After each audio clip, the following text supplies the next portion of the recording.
আসসালামু আলাইকুম everyone, welcome to my channel Fahima's cooking and craft. আজকে আমি আপনাদের সাথে শেয়ার করব মজাদার খুদের ভাত বা বৌয়া ভাত। তো চলুন শুরু করা যাক। স্ক্রিনে রান্নার উপকরণের ছবিটা দিয়ে দিলাম, আপনারা দেখে নেবেন।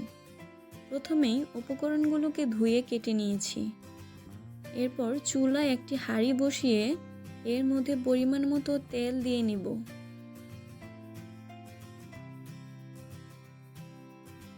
তেলটা ভালো মতো গরম হয়ে আসলে এখানে আদা কুচি এবং পেঁয়াজ কুচি দিয়ে দিব।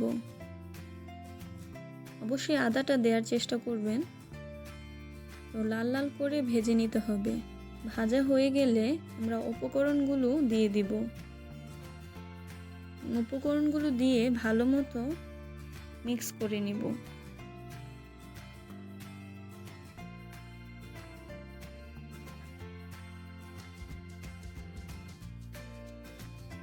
অন্যদিকে একটা বাটিতে শুকনো মরিচ এবং লবং একসঙ্গে মেখে একটা মিশ্রণ বানিয়ে নিব।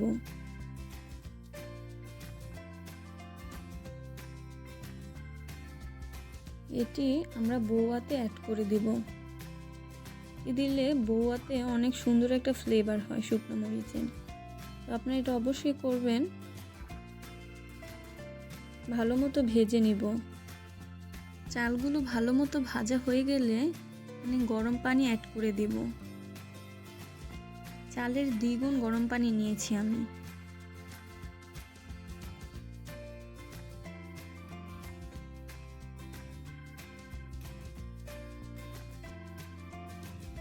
এখন ফ্লেভারের জন্য একটা কাঁচামরিচ ভেঙে দিয়ে দিলাম। কিছুক্ষণের জন্য ঢাকনা দিয়ে ঢেকে রাখবো। এরপর ঢাকনা খুলে নেড়ে চেড়ে দেব। এই পর্যায়ে চুলার আঁচ লো ফ্লেমে করে দেব। ভালোভাবে নেড়ে চেড়ে আবার কিছুক্ষণের জন্য ঢেকে রাখবো, যাতে ভালো মতো সিদ্ধ হয়ে যায়।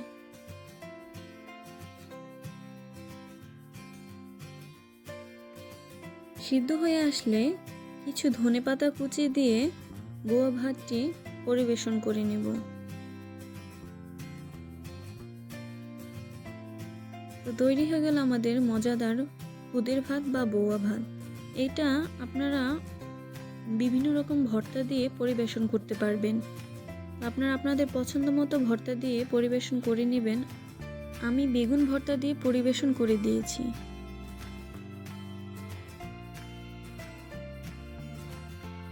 ভিডিওটি ভালো লাগলে অবশ্যই লাইক করে সাবস্ক্রাইব করে আমার চ্যানেলের পাশে থাকুন। আল্লাহ হাফেজ। আসসালামু আলাইকুম।